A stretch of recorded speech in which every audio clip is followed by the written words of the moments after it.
Bien, entonces ayer nos quedamos en la parte de la reducción de los diagramas de bloques. Por ahí vimos 3 equivalencias y les quedó una tarea. Técnicamente ahorita vamos a ver esa reducción de esa misma tarea que hicieron para comprobar o verificar si tuvieron una secuencia de pasos similar o qué obtuvieron ustedes. El caso es de que teníamos un diagrama de bloques de esta forma, donde precisamente veíamos que era un diagrama de bloques de una ecuación diferencial que describía el comportamiento de un motor eléctrico, donde como entrada teníamos el voltaje y como salida teníamos la posición. Entonces, la primera simplificación que nosotros podemos hacer es multiplicar bloques que estén en serie, es decir, estos que están aquí son 2 bloques en serie, los podemos multiplicar, no pasa nada. Estos otros que están aquí también los podemos multiplicar y que nos quede un solo bloque. Entonces, si hacemos eso, tendríamos estos dos nuevos bloques, este de aquí y este otro, y el diagrama ya empieza a simplificarse, ¿sale? El siguiente paso es aplicar la equivalencia 1 para poder brincarnos el bloque que tenía 1 sobre i, mandarlo hacia este lado del punto de suma, y como me estoy brincando ese bloque a través de un punto de suma, entonces tengo que mandar el 1 sobre i a los bloques a los que estoy afectando o a las señales que estoy afectando en ese punto de suma. Si se fijan, voy a regresar una diapositiva.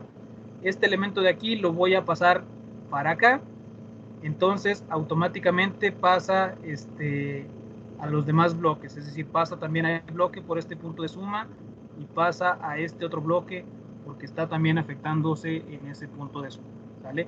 Entonces automáticamente paso dividiendo a estos 3 bloques y me quedaría ahora dividiendo sobre i, dividiendo sobre i y dividiendo sobre i, ¿sale? Paso ese bloquecito dividiendo a los demás bloques que estaban llegando a ese punto de suma, ¿sale? Después de este paso, lo que podemos hacer es utilizar la equivalencia 2 para separar la sumatoria y obtener 2 lazos cerrados. Es decir, aquí yo tengo 3 señales que llegan a un punto de suma, pues lo puedo dividir en 2 bloquecitos, de tal forma que se puedan visualizar perfectamente 2 circuitos cerrados, uno aquí y otro de este lado, ¿sale? A final de cuentas son circuitos en lazo cerrado. Entonces, una vez que separé el punto de suma, entonces lo que puedo hacer es ahora utilizar la equivalencia 3 y reducir el primer circuito en lazo cerrado que tengo en ese diagrama, comenzando por el que tenía, digamos, más interno, es decir, el punto de suma más a la derecha, es decir, que tenemos aquí. Entonces, al reducir eso, aplico la regla esta de el de arriba sobre el de 1 más el de abajo por el de arriba, y me quedaría una función de transferencia de este estilo, que está pues en este mismo lazo cerrado. Después vuelvo a aplicar la equivalencia 3 para reducir este circuito en lazo cerrado y me quedaría esta función de transferencia, ¿sale? Se fijan, de este paso ya llegué a este punto y me quedan únicamente 3 bloques que están, pues digamos, en serie. Por lo tanto, hago la multiplicación de todos los bloques resultantes y me quedaría esta función de transferencia, donde si nos regresamos al principio del ejemplo que vimos la sesión anterior, pues me quedaría que el parámetro D sería igual a la constante de armadura sobre el momento de inercia por la resistencia de armadura, esto que está arriba, y el parámetro B sería igual a todo esto. De tal forma que si yo sustituyo estas literales, pues me quedaría lo que vimos al principio del ejemplo anterior. Pongo un voltaje a la entrada y la función de transferencia total sería una función de transferencia que sería D sobre S por S más B. Aquí yo tengo a lo que equivale cada uno de estos parámetros, donde se ven la constante de armadura, constante de fuerza contra electromotriz, resistencia de armadura, momento de inercia y el coeficiente de fricción. Y al final pues yo obtendría pues sí, una posición angular para el eje de ese motor. ¿Alguna duda o inquietud respecto a cómo se hizo esta reducción? Profe, yo sí, no sé si me podría repetir, bueno, no logro entender cómo hizo la equivalencia 1 en la primera parte. En esto. Sí, no entiendo por qué bueno, se le pone ese término a los 3 bloques. Porque nos estamos brincando el punto de suma. Si nos regresamos para acá, déjenme regreso mucho a la equivalencia 1. O sea, técnicamente estoy mandando un bloque del otro lado del punto de suma. ¿Sale? O si lo quieren ver al revés, estoy pasando el punto de suma al otro lado del bloque. ¿Sale? Se fijan aquí, el punto de suma está pasando hacia la izquierda, me estoy brincando al bloque. En el ejemplo que tenemos, técnicamente el bloque estaba aquí y lo estoy pasando hacia el otro lado del punto de suma. O sea, estoy haciendo una cosa como que medio al revés. ¿Sale? Entonces, técnicamente tengo que, déjenme, voy al ejemplo, digo, al procedimiento. Me lo brinqué, es este de aquí. Déjenme quito esos garabatos para visualizarlo. Al final de cuentas, si lo visualizamos por el lado, digamos, meramente algebraico, yo tengo 3 señales que se están combinando en ese punto de suma, y el resultado de esa suma lo multiplico por 1 sobre I, 1 sobre el momento de inercia, ¿sale? Entonces, si me está estorbando aquí de alguna manera, da lo mismo que yo ponga de una vez desde el principio que se están dividiendo. Dejen borrar todos estos garabatos también. Que desde un principio se están dividiendo sobre el momento de inercia, y luego hago la suma. Sería lo mismo, ¿no? Si yo lo pongo que todos se dividen y luego lo sumo, a que lo sumo y luego los divido. Para librarme de este bloquecito que tengo ahí.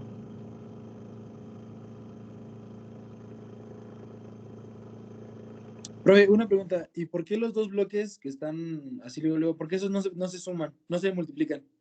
¿Estos 2? Ajá. Se puede, pero por cuestiones, ¿cómo decirlo? Déjenme habilito aquí. Nos conviene dejarlos así para dejar estos integradores que se puedan eliminar por la condición de lazo cerrado, porque al final de cuentas estamos tratando de encontrar una función de transferencia total, y recuerden que las funciones de transferencia quedan en términos de la variable compleja S, pero de hecho se puede hacer, más que luego después vamos a tener que aplicar un pasito algebraico por ahí extra para acomodar el polinomio característico, bueno, el polinomio del denominador en el lugar que tiene que ir, pero sí se puede hacer. Ok, perfecto. Gracias. No, de nada. Profe, otra pregunta. Dígame. ¿Se podría regresar a la diapositiva anterior? Anterior, hacia adelante, hacia atrás, porque ando dando vueltas. Hacia atrás, en la que estaba. ¿Esa? No, cierto. Esta. Ok. Ahí podríamos usar la equivalencia 3 en la parte de arriba. Ya ve que tenemos 3 como pues divisiones. Podríamos usar la equivalencia 3 para dejar 2 y luego volver a usarla para dejar 1. En esta parte. Ajá, sí, en esa parte, profe. Sí y no, porque si usted hace un lazo cerrado, una equivalencia 3 en este punto, luego esta señal, ¿qué onda? Esa era mi pregunta. Ajá, que si podemos hacerlo. Sí, no, ahí forzosamente tenemos que separar en esta parte, en dos, ¿cómo se dice? Dos puntos. Sí, vaya, dos puntos de suma para poder aplicar esos lazos cerrados. Ahora, otra cosa. Bien, ustedes pudieron haber puesto el 1 aquí, digo, el negativo aquí, y hacerle esta resta, o sea, este bloque ponerlo hasta el final, y esta señal ponerla en este otro de acá, y no pasa nada, siguen llegando al mismo resultado. O sea, el chiste nomás es tener esa separación del punto de suma en 2, para que podamos hacer 2 lazos cerrados y aplicar la equivalencia 3. Ok, profe, gracias. Y, o sea, con eso tampoco no hay bronca. O sea, esto que les platico aquí, este procedimiento, es uno de muchos, porque ya vimos, podemos separar esta punto de suma en dos y, por ejemplo, cambiar las señales. O sea, es decir, que este coeficiente de fricción llegue a este punto de suma y estas constantes lleguen a este otro punto de suma. Ese, se fijan, es un camino diferente.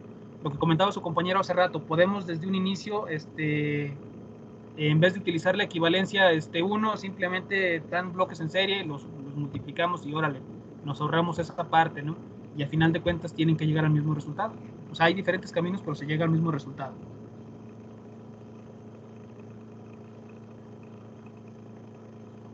¿Sale? Sí, profe, gracias. ¿De qué? ¿Continuamos? Profe, a mí no me quedó del todo claro cómo era lo de la equivalencia 3. La 3. Dijimos que cuando tenemos un lazo cerrado, que sería algo similar a este que tenemos aquí, tenemos un bloque arriba, tenemos un bloque abajo, la salida se retroalimenta y llegan dos señales a un punto de suma para hacer una diferencia. Entonces ahí dijimos que esto se puede simplificar a un solo bloque, donde voy a poner el de arriba sobre 1 más el de arriba, que es 1 sobre s, multiplicando al de abajo, que es f, vamos a poner ahí la f, ya sabemos que es fv, sobre i. Entonces, después de hacer las respectivas operaciones, pues nos tiene que quedar esto que tenemos aquí, esto que estoy mostrándoles ahí. Digo, porque aquí obviamente hay que hacer la suma de quebrados, todas esas cosas, y luego hacer ¿cómo se llama esa cosa? La regla de la tortilla, extremos por extremos, medios por medios, y les queda esta funcioncita que tenemos aquí.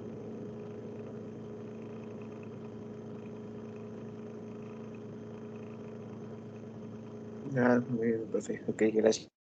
Y luego aquí volvemos a aplicar otra vez esa equivalencia, nada más que para verlo de manera más gráfica, esto técnicamente lo pondríamos así para verlo mejor.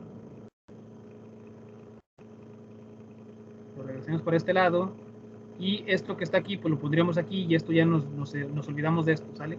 Para que lo puedan visualizar como lo tenemos en la equivalencia. Entonces sería otra vez lo de arriba sobre 1 más esto de arriba por esto de abajo, que ahora son las constantes K, KB y ese es. ¿Sí me explico?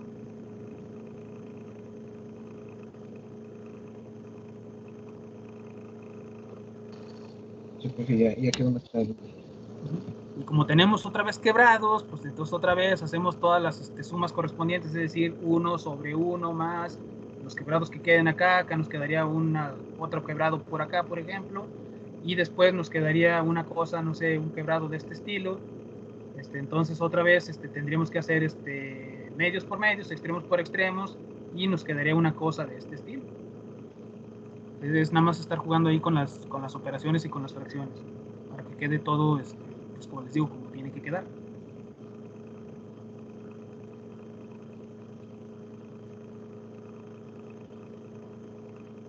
¿Sale?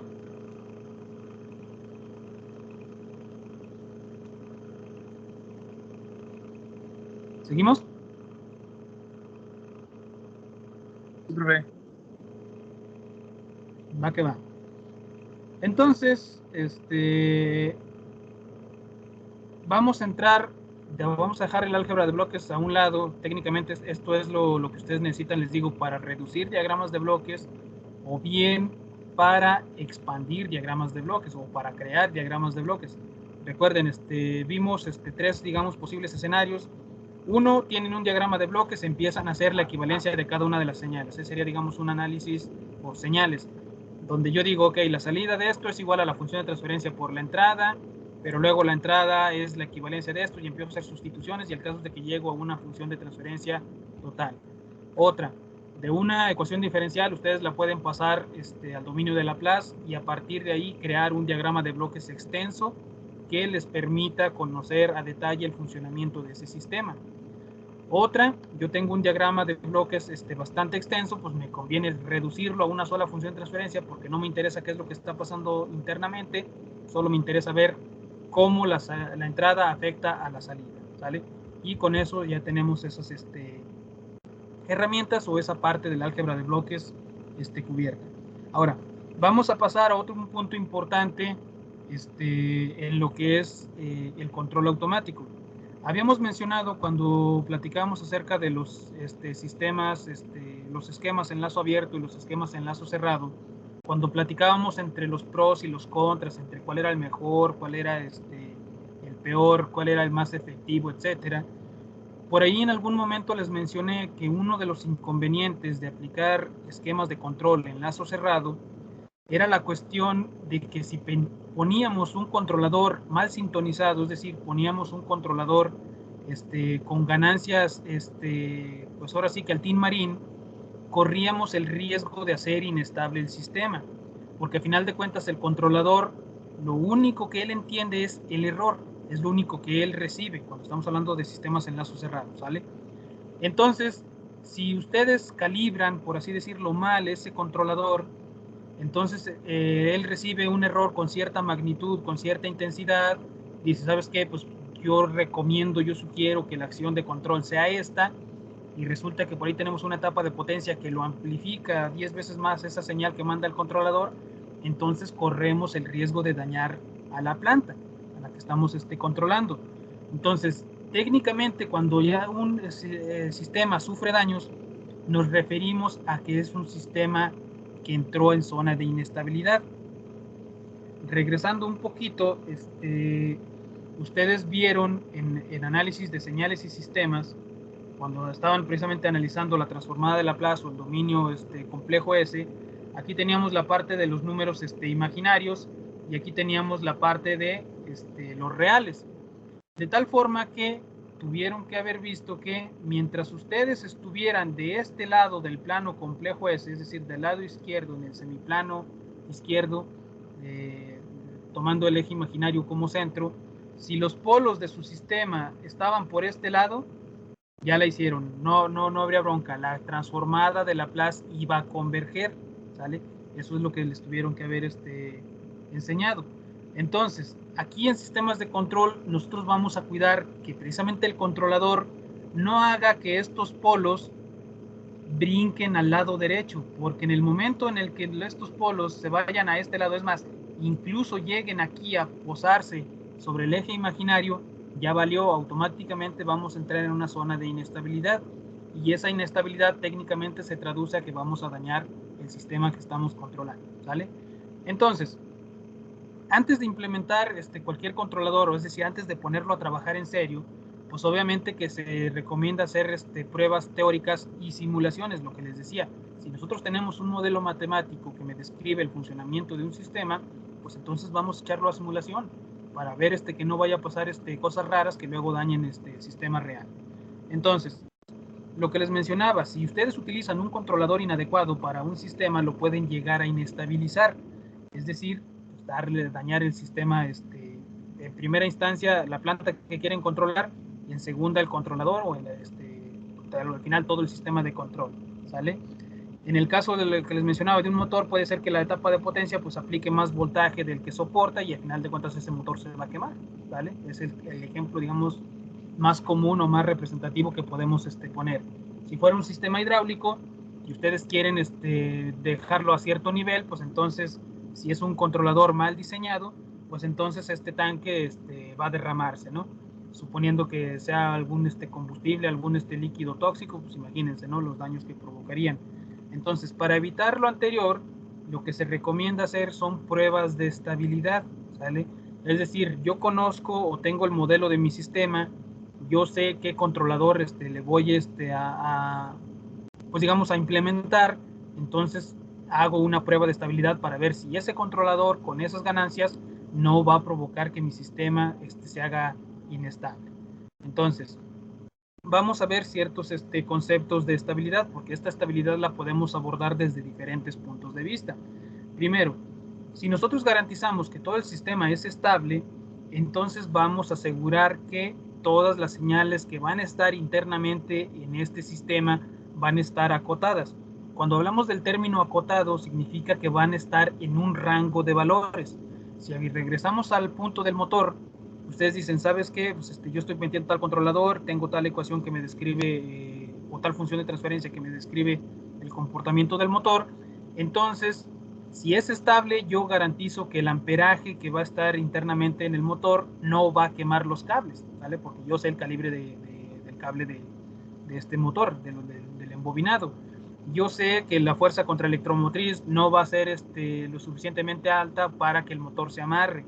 Yo sé que la aceleración, la velocidad, etcétera, van a estar en rangos aceptables de tal manera que el motor va a funcionar de manera adecuada. Entonces, si el sistema es estable, las entradas van a estar acotadas, no van a superar un cierto límite superior. Si también garantizo que el sistema es estable, voy a asegurarme que no va a haber valores que tiendan al infinito o valores que tiendan a ser demasiado grandes y que puedan afectar al sistema. Entonces, de alguna manera garantizo que el sistema va a estar protegido. Volviendo al motor, pues no voy a garantizar que la corriente no se vaya al infinito, o que la aceleración no se vaya al infinito, o la fuerza contra electromotriz tampoco se vayan al infinito. Entonces, con esta prueba, por otro lado, no se está garantizando que el controlador alcance el valor que ustedes piden. Solo se garantiza que el sistema no se va a quemar, en pocas palabras. Es decir, tienen ustedes su motor, tienen ustedes su controlador, hacen la prueba de estabilidad de su controlador con el sistema, la planta que van a controlar, etcétera, y dicen, ok, el sistema es estable. Y ustedes ahí van muy confiados y resulta que lo programan, bueno, lo implementan, pero el controlador no logra que el sistema llegue al valor deseado, es decir, no sé, unas 1500 revoluciones por minuto, ¿sale? Entonces, lo único que se garantiza es que el sistema no se dañe, pero para garantizar que el controlador lleve el sistema al valor que nosotros queremos, ahí tenemos que hacer otro tipo de pruebas, ¿sale? Entonces, la estabilidad es solamente para garantizar que una vez que lo implementemos, nada va a explotar, nada se va a quemar, ¿sale?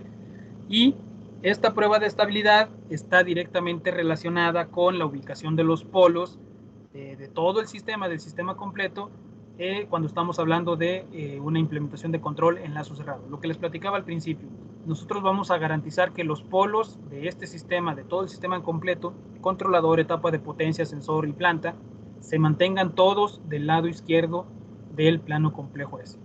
Hasta aquí voy explicándome de manera correcta, van más o menos siguiéndome el hilo o ya los perdí.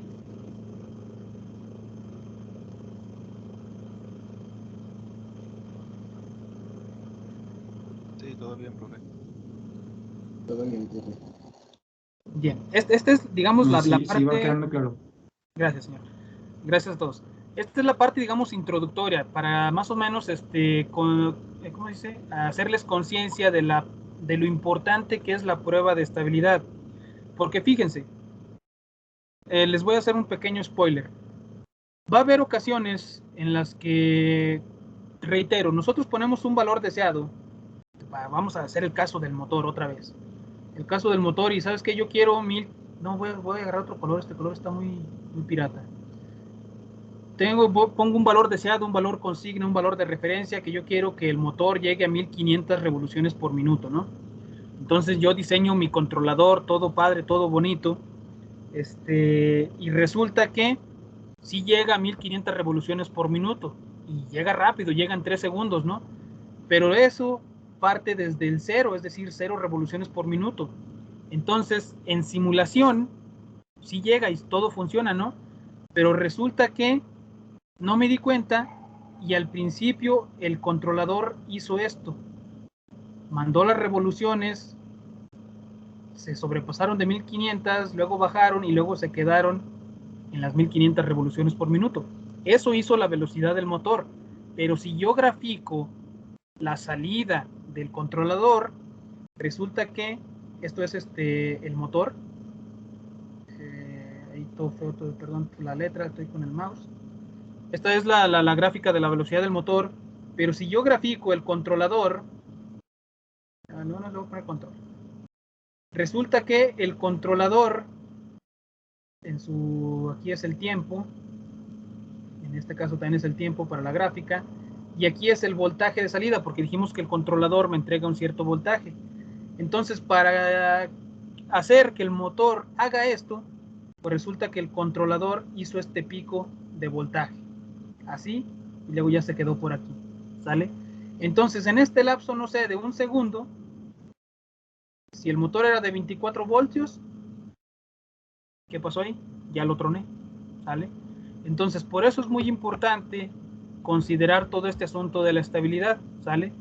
Porque a final de cuentas, el controlador, para lograr hacer que el sistema llegue al valor que nosotros pedimos, pues el controlador le va a valer sorbete y el controlador va a hacer todo lo posible en sus manos por alcanzar esto, ¿no?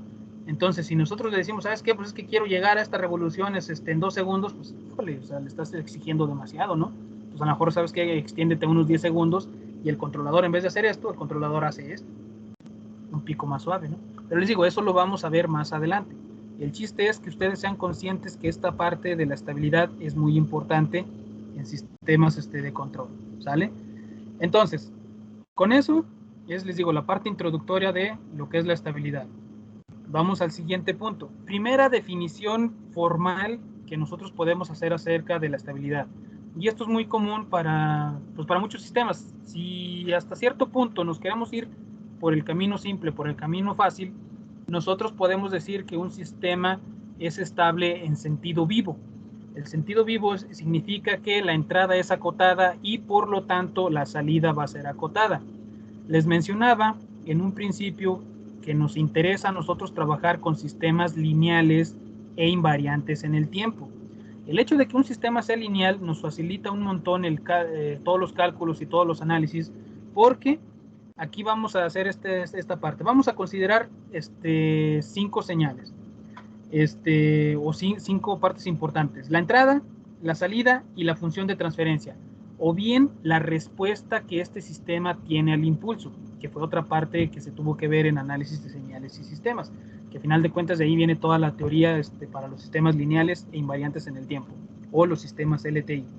De tal forma que si ustedes tienen su sistema, ustedes lo encienden, el sistema está trabajando, pero no le están dando ninguna condición inicial, es decir, a la entrada le están poniendo un bill 0, entonces este sistema nosotros podemos decir que es estable en sentido vivo siempre y cuando su salida se mantenga también en 0, por ejemplo, o se mantenga en un valor fijo, ¿sale? Vamos a poner, ustedes ponen 0, condiciones iniciales 0 para ese sistema, y no sé, a la salida a lo mejor ya tienen 5 voltios a la salida, a un ejemplo así muy tonto. Entonces ustedes dicen, ok, pues ahí se mantienen 5 voltios, no está fluctuando ni nada, está fijo, está estable. Incluso hasta decimos eso, no está estable en ese valor. Yo le pongo 1 voltio a la entrada. Ah, ¿sabes qué? Pues ahora el sistema está subiendo a 10 voltios. Ok, le pongo 2 voltios, sube a 5. Entonces yo estoy viendo que tiene un comportamiento lineal, porque por cada voltio que yo pongo a la entrada, su aumento va de 5 en 5 voltios, ¿sale? Pero si de repente yo veo que le pongo 4 voltios y regresó a 5 voltios, ah, caray, ahí ya no estoy hablando de un sistema lineal, ahí algo está pasando raro con ese sistema. Entonces, ahí en primera instancia ya me da una pista de que como que no se comporta muy lineal, que digamos, ese sistema, ¿sale? Entonces, para no entrar en broncas, pues no voy a trabajar de 1 a 3 voltios, porque ya vi que con 4 hace cosas raras. De 1 a 3 voltios tiene una región lineal de comportamiento, ¿sale? Entonces, yo aseguro que si yo pongo una entrada acotada, es decir, una entrada con valores mínimos y máximos, que es de 0 voltios a 3 voltios, pues la salida también va a estar acotada entre 5 voltios y 15 voltios, ¿sale? Entonces, fijan, yo acoto la entrada y veo que la salida automáticamente se está acotando, entonces ya la hice. Yo puedo decir que ese sistema es estable con esas entradas acotadas. ¿Se entiende esa parte?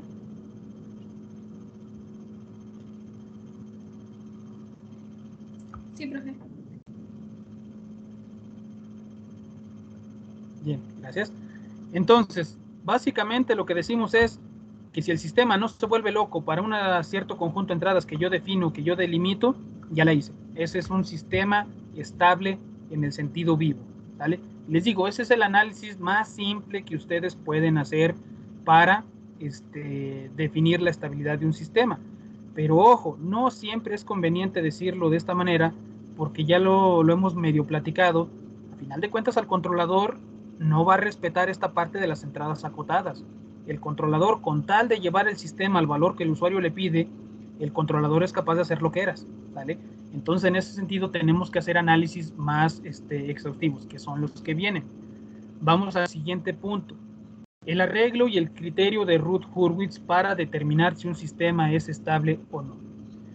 Este criterio es un procedimiento teórico, es un procedimiento que se hace a manita, es un procedimiento que se hace con cálculos para determinar si el sistema va a ser estable o no, ¿sale? En sistemas de control en lazo cerrado, cuando estamos utilizando sensores, cuando estamos aplicando lazos de retroalimentación, incluso nos puede permitir decir cuáles son los valores máximos de las ganancias del controlador que nosotros podemos poner para que el sistema no se haga inestable, ¿sale? Entonces, incluso este método, este arreglo y criterio de Routh-Hurwitz nos puede servir para darnos un norte de cuáles son los rangos de las ganancias que tenemos que poner en los controladores. Les digo, todavía no entramos a ese tema porque es la parte de sintonización de controladores, es un tema bastante amplio y ahorita nos conviene ir paso a pasito.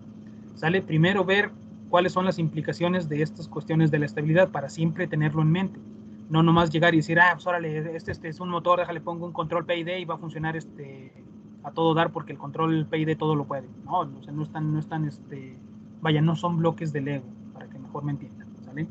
Entonces, cuando hablamos de sistemas lineales que están trabajando en lazo cerrado, cuando hacemos toda la reducción del diagrama de bloques, para enlazarlo un poquito con el tema que vimos anteriormente, nosotros llegamos a una función de transferencia total o una función de transferencia general. De tal forma que esa función de transferencia nos dice cuál es la relación salida-entrada. En este caso, vamos a representar que la salida es una C, una señal CDS, la entrada es un valor RDS, y nos va a quedar una función de transferencia de esta forma, ¿sale? Vamos a tener un polinomio en términos de S, que puede ser de cualquier orden, en el numerador, y otro polinomio de cualquier orden, en términos de la variable compleja S, en el denominador, ¿sale? De tal forma que al polinomio superior lo podemos decir, es un polinomio BDS, porque todos los coeficientes los vamos a nombrar B, desde B0 hasta B a la M, ¿sale? Y para el caso del denominador vamos a decir que es un polinomio AS, donde vamos a tener coeficientes desde A0 hasta A a la N, según el orden del sistema con el que estemos trabajando. Aquí puede ser que tengamos un polinomio de orden 7 y acá un polinomio de orden 8. Podemos llegar a ese nivel de sistemas, ¿no? A esa complejidad. Entonces, el polinomio característico es que está aquí abajo, es el polinomio A. Esto se le conoce como el polinomio característico de la función de transferencia, ¿sale? Sobre este polinomio, sobre el denominador de esa función de transferencia, es en el que nos vamos a centrar. ¿Por qué? Porque aquí están los polos de mi sistema. Los polos están en el denominador y arriba están los ceros, ¿sale? Eso es tema de otro costal, pero bueno, por lo pronto se los empiezo también a spoilerear, a hacer spoiler, pues. Entonces, nos vamos a enfocar en este polinomio ADS, ¿sale? De tal forma que ese polinomio pues tiene que tener esta forma explícita, ¿sale? Un coeficiente A0 multiplicado por S a la N más un coeficiente A subíndice 1 por S a la N menos 1, y así nos vamos hasta que llegamos al último coeficiente, que estaría dado por el coeficiente AN por, técnicamente, S a la 0. Nada más que S a la 0, ya sabemos que todo número elevado a la potencia 0 es la unidad. Entonces, pues ya no lo representamos ahí. Pero, a final de cuentas, tenemos que ponerlo. Entonces, las A's empiezan de 0 y avanzan hasta N. Las S's empiezan en N y avanzan hasta llegar a 0. ¿Sale? Esa es la estructura que debe tener mi polinomio característico. Ahora, en este caso, los literales A, todas las A y todas las B, pues son constantes. Y para que esta función de transferencia sea coherente o tenga un sentido físico real, el número del numerador, o el orden del numerador de este polinomio, tiene que ser menor o al menos igual que el orden del denominador, ¿sale? Eso es parte muy importante para cuando hagan sus análisis. Entonces, nos vamos a enfocar en el denominador de las funciones de transferencia para hacer nuestro análisis de estabilidad siguiendo el arreglo y el criterio de Routh-Hurwitz. ¿Ok? Continuamos. Este polinomio característico sobre el cual nos vamos a analizar no debe tener polos en cero, es decir, el coeficiente a a la n, el último coeficiente, tiene que ser diferente de cero. Si ese coeficiente no existe, automáticamente tenemos al menos un polo que está exactamente sobre el eje imaginario, y eso ya lo vamos a considerar como un sistema inestable, ¿sale? Y tampoco debe tener coeficientes negativos, es decir, todos los coeficientes a deben ser positivos. Esa es una primera inspección visual que nosotros podemos hacer sobre la función de transferencia, y con eso decir, ok, vamos por buen camino, como que este sistema va pintando para que es estable, ¿sale? Siempre y cuando no tengamos polos en cero, es decir, este coeficiente sea diferente de cero, y los demás coeficientes de a sean todos positivos, ¿sale? Si por algún motivo se combinan coeficientes cero, coeficientes positivos y negativos, ya por default ahí automáticamente decimos este sistema es inestable, ¿sale? Entonces todo este tipo de inspecciones visuales nos ayudan a ser más ágiles en el sentido de decir si un sistema va a ser estable o inestable. Si tal controlador donde yo pongo ciertos valores de ganancias, hago toda la función de transferencia en lazo cerrado, me queda una cierta función de transferencia, observo el polinomio y empiezo a ver que se combinan coeficientes negativos con positivos y coeficiente cero, sabes que la estoy regando, estas ganancias en el controlador no van, porque me están provocando que mi sistema sea inestable, ¿sale? Después, si vamos por buen camino, no hay coeficientes negativos, todos son positivos, y no tengo coeficientes ceros, ya la hice, voy por buen camino, todo pinta que el sistema puede ser estable. Pero para asegurarme completamente de ello, voy a formar la siguiente matriz con los coeficientes del polinomio. Voy a poner de este lado todas las variables complejas S, comenzando por el orden del sistema. Si tengo un sistema de tercer orden, S a la 3, S a la 2, S a la 1 y S a la 0, ¿vale? Si tengo un sistema de noveno orden, pues S a la 9, S a la 8 y así los pongo en forma de columna, ¿vale? Después voy a formar una matriz con los coeficientes. Comenzando desde el 0, pongo todos los coeficientes pares. A0 y es característico. Y después voy a poner los coeficientes impares, A1, A3, A5, A7, A9, los que tenga, ¿sale? Y después voy a hacer el cálculo de los demás coeficientes. Estos coeficientes B1, estos coeficientes C, estos coeficientes D, hasta los E, F, G, los que toquen, todos estos los voy a calcular, ¿sale? Dato interesante o dato importante para este arreglo de Routh-Hurwitz es n es el orden del polinomio característico. El número de renglones que yo voy a tener en este arreglo va a ser igual a n más 1. Es decir, si tengo un sistema de cuarto orden, entonces voy a tener 5 renglones. Y el número de columnas tiene que coincidir con el orden del sistema, con n, ¿sale? Esto es muy importante para que se les facilite el pues hacer este arreglo. Después, una vez que tengo ese arreglo, como les había dicho, tengo que encontrar los coeficientes B, los coeficientes D, los coeficientes D, los que se necesiten según el orden del sistema.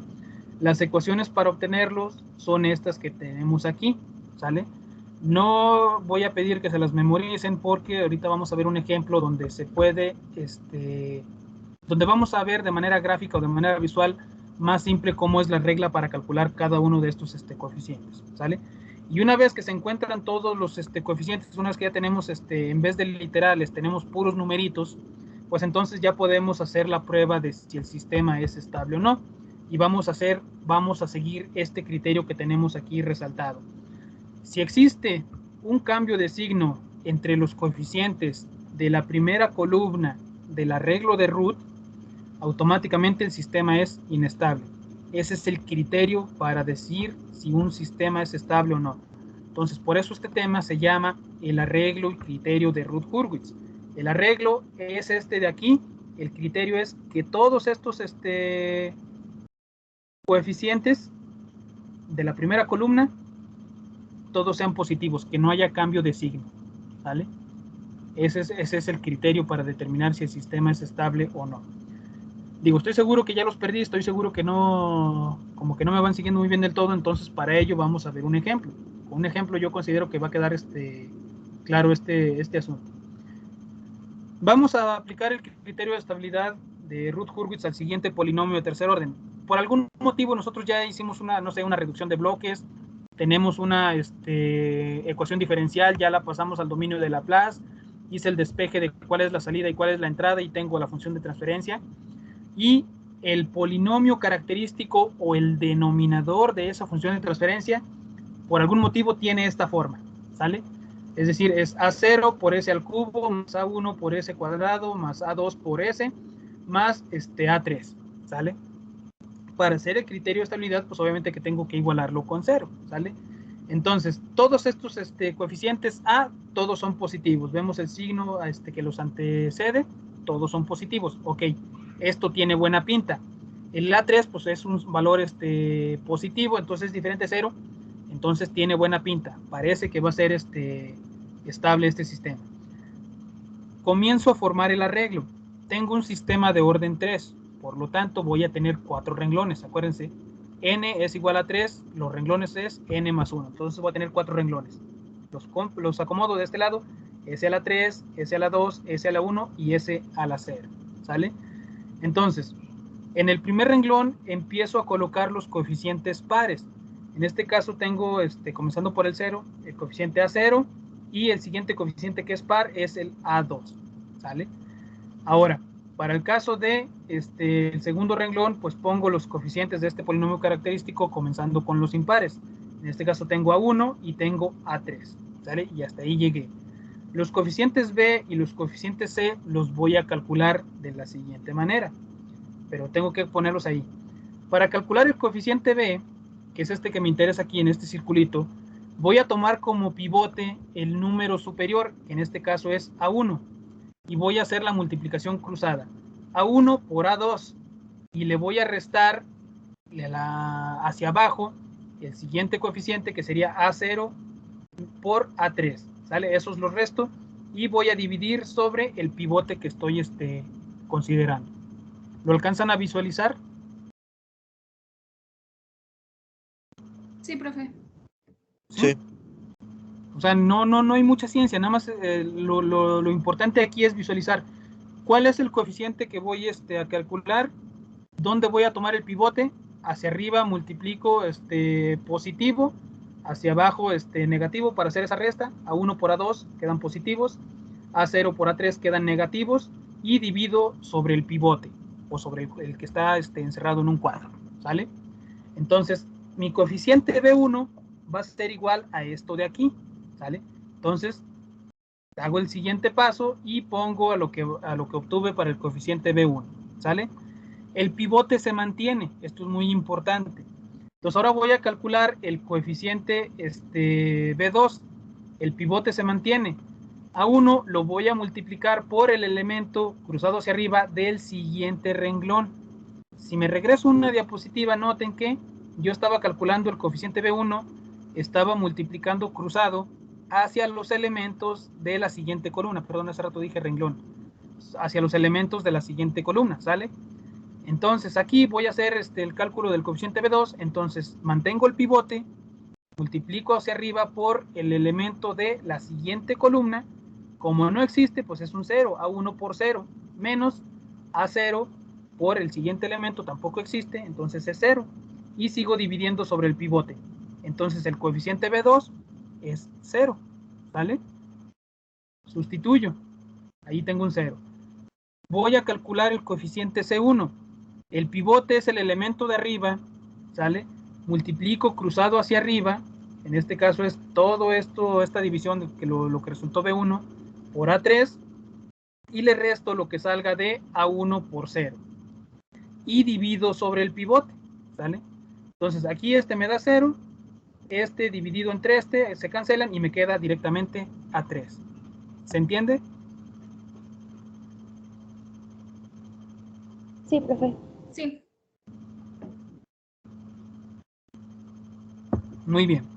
Entonces, el coeficiente C1 es directamente A3. pongo su valor y ahora voy a calcular el siguiente coeficiente del arreglo de Routh-Hurwitz, que es C2. Mantengo el pivote, multiplico cruzado hacia arriba por el elemento de la siguiente columna, pues un 0, porque no existe ese elemento. A1 también multiplico cruzado hacia abajo para hacer la resta, es un 0. Y divido sobre el pivote, entonces el elemento C2 es un 0. ¿Sale? Ya con eso completé mi arreglo de Routh-Hurwitz. Entonces ahora sigue establecer el criterio. El criterio me dice que todos los elementos de esta primera columna tienen que mantenerse con signo positivo. No debe haber cambios de signo, ¿sale? Para que el sistema sea estable. Entonces, como yo aquí tengo una cierta división y una cierta resta por ahí medio extraña, la condición para que todas estas raíces se mantengan en la parte izquierda del semiplano complejo, es decir, su parte real sea negativa, porque recordemos que aquí están los reales y aquí arriba están los imaginarios. Entonces, para que todas las polos o todas las raíces de este polinomio característico se mantengan de este lado, en el semiplano izquierdo, yo necesito que la multiplicación de A1 por A2 sea mayor que la multiplicación de 0 por A3. ¿Alcanzan a visualizar esa parte, esa condición? Sí. Si resultara caso contrario que A0 por A3 es mucho mayor que A1 por A2, entonces automáticamente aquí el signo que predominaría en esta operación sería un signo negativo.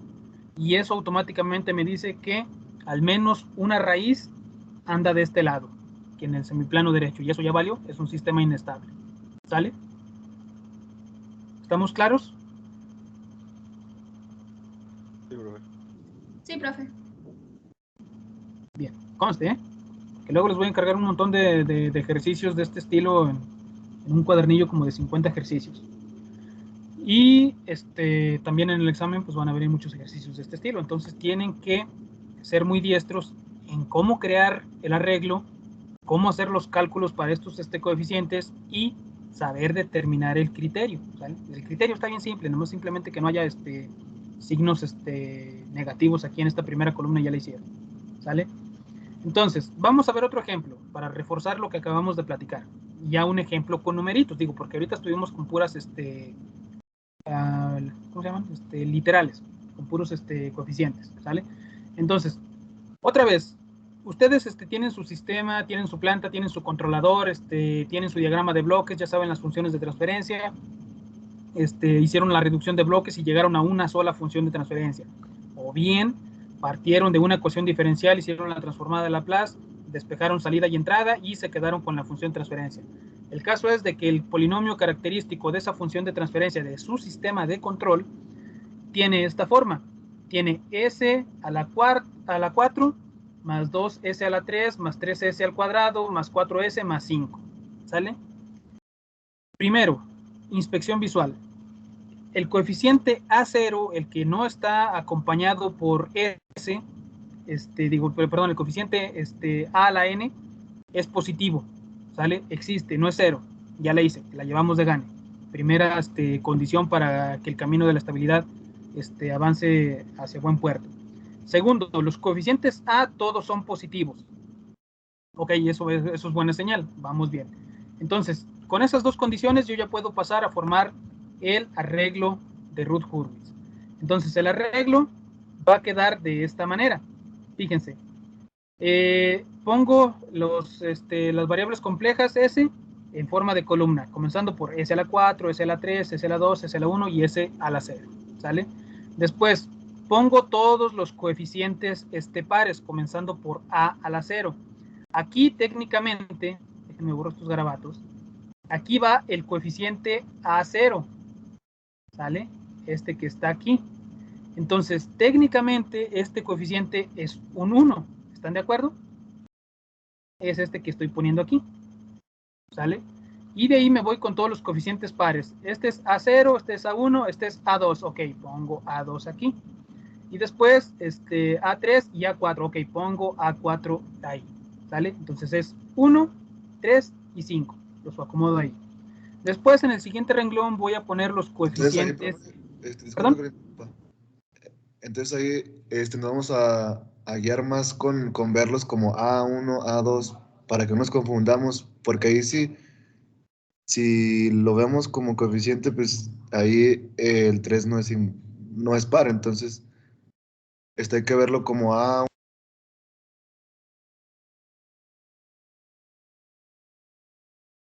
Ah, espérame, sí es cierto. Tienes razón. A ver, si este este sería 1. ¿No? ¿Sí, no? Sí, lo que le repito es que si hay que estar viendo todos así como A0, A1, A2, A3, para que a la hora de hacer el arreglo, lo veamos como pares y no guiarnos con lo que nos dio el polinomio, pues. Sí, ¿no? Algo así. Sí. Sí, es que, por ejemplo, aquí se pueden ustedes confundir porque técnicamente era esto que les decía. Aquí la S a la 4 está sola. Entonces, que ustedes omitan que ahí va un coeficiente que es un 1. Está invisible, pero es un 1. Al final de cuentas, este es el coeficiente A0. Entonces, la bronca puede ser que ustedes digan, pues el coeficiente A0 es 2. Que ahí pueda estar la confusión, ¿no?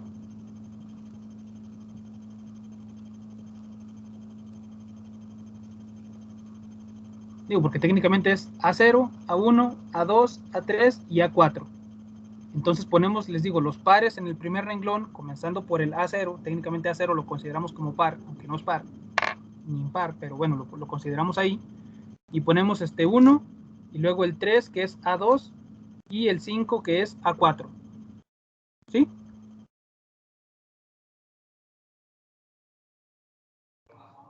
Sí, profe, sí. Ok. En el segundo renglón ponemos los coeficientes impares. A1 es 2, A3 es 4 y A5 no existe. Pero pues lo podemos poner un 0, ¿no? Si no existe, lo pongo un 0. El chiste es completar las columnas ahí del criterio del arreglo de Routh-Hurwitz, ¿sale? Y aquí hay algo interesante. Si se fijan, este renglón empieza con 2 y empieza con 4, ¿sale? De tal forma que si yo lo divido entre 2, quedaría de esta forma y no pasa nada. Esto sirve para simplificar cálculos más adelante. Si ustedes tuvieran aquí un 3 y aquí un 6, pues lo pueden dividir entre 3 y no pasa nada, ¿sale? El chiste es que simplifiquen pues sí, vaya, estos renglones a final de cuentas, ¿sale? Se puede hacer eso y no pasa nada.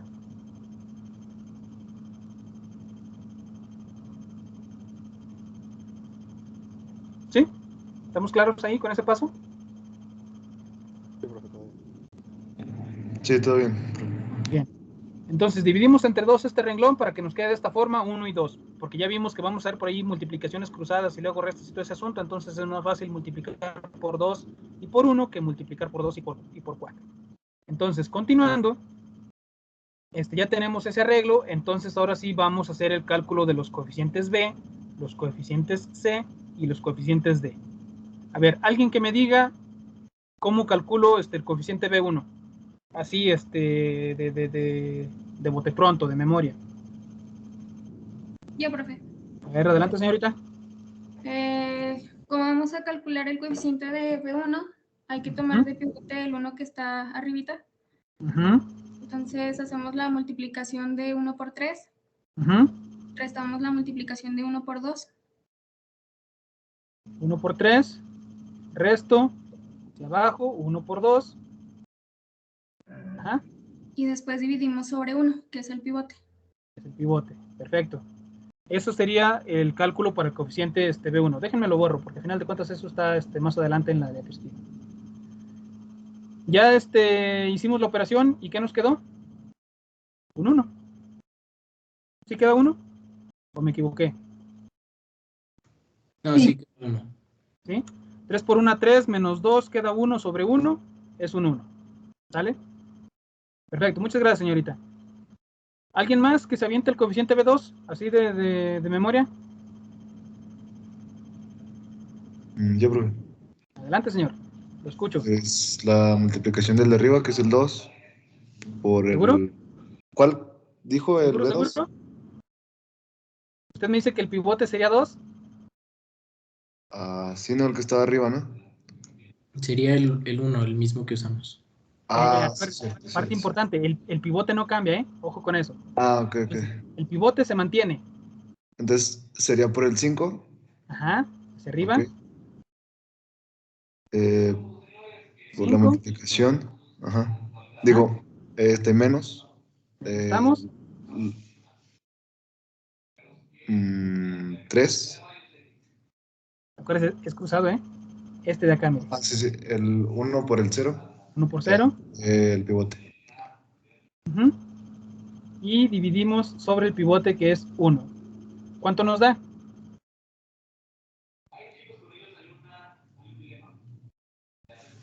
5. Da 4, ¿no? Ah, sí. 5 por 1 menos... Ah, no es cierto, 5. Sí. Luego les digo que no me hagan caso. Ando ahí regándola. Nos quedarían 5. ¿Vale? Vamos a ver si es cierto. Ahí está, B2, ahora es 5. ¿Sale? B3, un valiente. Así rápido, sin hacer cálculos, ¿cuánto sería? 0. Eso. Sí, directamente 0, ¿no? ¿Por qué? Déjenme borrar todos estos garabatos. Si estoy con B3, estoy diciendo que el pivote se mantiene. Voy a multiplicar hacia arriba, hacia los elementos de la columna fantasma que no existe. Entonces técnicamente 1 por 0, menos 1 por 0 sobre 1, todo me queda 0. ¿Queda claro esa parte? Sí. Bien. Entonces, continuamos y B3 efectivamente es un 0. A ver, de rápido, alguien que me diga, el coeficiente C1, ¿a qué va a ser igual?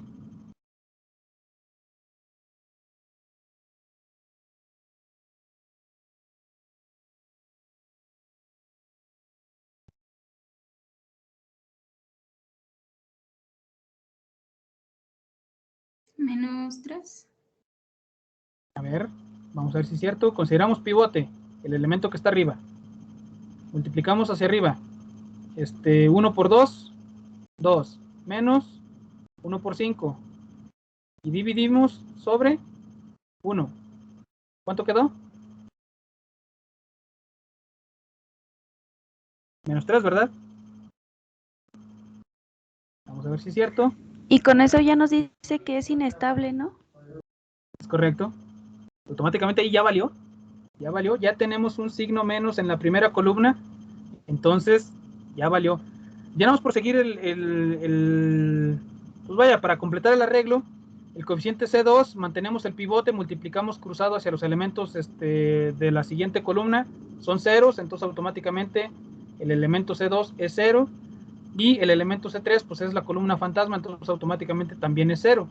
Vamos a completar los coeficientes D, y en este caso sería el primer, ¿cómo se dice? Tomamos este pivote, menos 3 por 5, menos 1 por 0, que es 0, y dividimos sobre menos 3, nos quedaría otra vez 5. Y los demás elementos pues son 0 por estos elementos que están aquí, ¿sale? Pero como bien dice su compañera, automáticamente aplicamos el criterio de Routh-Hurwitz, y estoy dándome cuenta que en la primera columna hay un cambio de signo, hay un elemento negativo, entonces automáticamente este sistema es inestable según el criterio y el arreglo de Routh-Hurwitz. ¿Se entendió?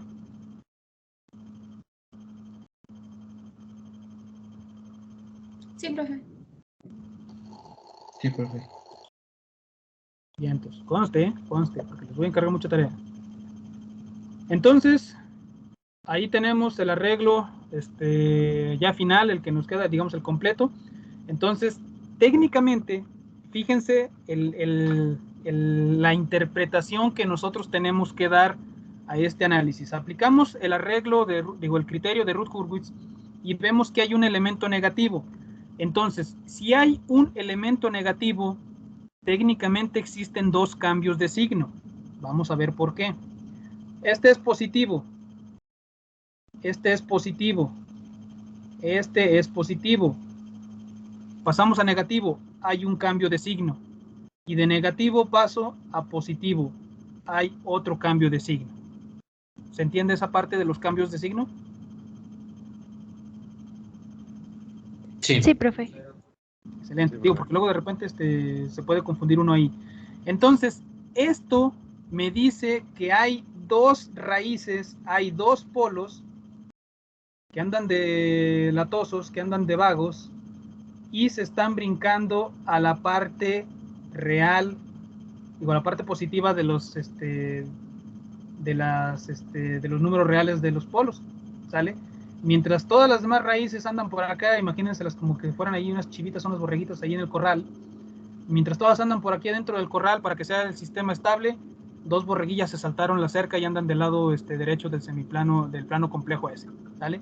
Entonces, según los cambios de signo que tengamos en esta primera columna del arreglo de Ruth, nos dice cuántas borregas se nos están brincando del corral. Pues en este caso hubo dos cambios de signo, dos polos se brincaron para aquel lado. Se fijan, esta es la parte, digamos, interesante, donde nosotros con este simple arreglo podemos darnos cuenta cuántas raíces son las que se andan brincando para allá. E incluso, más adelante vamos a ser capaces de decir cuál de las ganancias es la que las está brincando para allá, si es la ganancia proporcional, si es la ganancia integral o si es la ganancia derivativa, ¿sale? Entonces, último punto, nos dice el resultado no se modifica cuando los coeficientes de cualquier fila se multiplican o se dividen por algún número en específico. De hecho, si el mismo procedimiento, déjenme quito esto de aquí, si el mismo procedimiento lo hubiéramos realizado sin haber hecho la división entre dos, hubiéramos llegado exactamente al mismo resultado. Hubiéramos tenido un coeficiente negativo ahí que nos hubiera indicado que hay dos cambios de signo que se lee como dos polos del lado derecho del plano complejo ese, ¿sale? Entonces no importa si a ustedes se les hace más fácil multiplicar aquí, ¿no? ¿Sabes qué? El 1 y el 3 y el 5 son números de mala suerte para mí, no me gusta trabajar con ellos. Cosas de ese estilo, no importa. Los multiplico por 2 para quedarme con 2, 6 y 10. Hacen el arreglo, hacen todos los cálculos para todos los coeficientes y les da el mismísimo resultado, ¿sale? Entonces no importa que hagamos esas operaciones con los renglones. A final de cuentas el resultado no cambia. ¿Dudas, comentarios, inquietudes hasta aquí? Yo sí tengo una duda, profe. Dígame, señor. Entonces, cuando obtenemos esa parte en la que nos dio el signo negativo, ¿es necesario obtener los demás? ¿O ya Sí. con...? ¿Sí? Ok. Sí. Imagínense este escenario. O sea, déjenme borrar estas cosas de aquí. Voy a regresarme una diapositiva. Íbamos haciendo el procedimiento, llegamos hasta aquí y vimos esto. Ya de esto nos tronó la estabilidad, nos mandó al carajo, ¿sale? Pero si nosotros dejamos el análisis inconcluso, no vamos a saber cuántos polos andan del lado derecho. Si lo dejamos ahí inconcluso, pues simplemente ya decimos, no, pues no es estable, está bien. Pero lo importante es continuar con el análisis, porque imagínense, si este número hubiera resultado también negativo, entonces, ¿cuántos cambios de signo hubo en la primera columna? En ese caso hipotético, hubiera existido solamente un cambio de signo. Entonces, eso se traduce como un polo es el que se anda brincando la cerca. ¿Vale? Entonces, es importante continuar con el análisis, tener el arreglo de Routh-Hurwitz totalmente desarrollado para tener ese análisis, decir cuántos polos se brincaron hacia el lado derecho. Es decir, no basta con decir el sistema es inestable o el sistema es estable. El sistema es inestable porque 3 polos están del lado derecho. ¿Se fijan? Es diferente decir, pues no es estable y ya. ¿Sale? Entonces sí es conveniente continuar con los cálculos para completar el arreglo.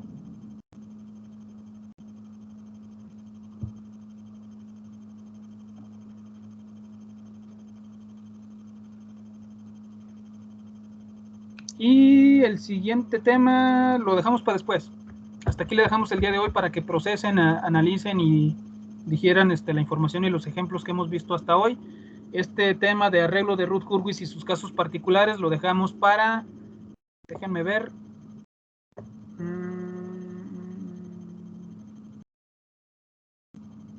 para el siguiente lunes. El El siguiente lunes continuamos con este tema de los casos particulares. Digo, porque ahorita estamos analizando, digamos, los casos generales, los casos sencillos. Luego se ponen casos más complicados por ahí en ese análisis de estabilidad. ¿Dudas, comentarios, inquietudes? Por mi parte no, profe. Todo bien, profe. Les agradezco. Ya saben, si en algún momento surge alguna duda, si están repasando la clase, están repasando las diapositivas y de repente dicen, chin, no me di cuenta de esto o no me quedó claro, con confianza, mándenme un mensaje. Con gusto les respondo sus dudas, inquietudes. El chiste es que toda esta parte pues quede claro. Recuerden, el control automático es parte muy importante para un ingeniero en mecatrónica, entonces me interesa mucho que sí comprendan todos los conceptos que vamos a ver en este curso, porque créanme, les digo, son muchos. Técnicamente este curso yo lo vi digamos en 2 semestres cuando estaba estudiando ingeniería, entonces sí está bastante condensado, bastante denso el temario. Entonces nos vemos el lunes, cuídense mucho, que tengan buen resto del día, buen fin de semana y cualquier cosa pues sigo sus órdenes, ¿sale? Gracias, profe, nos vemos. Cuídense mucho, muy bien. Bueno, Nos vemos. Gracias, profe. Mañana, profe. Nos vemos.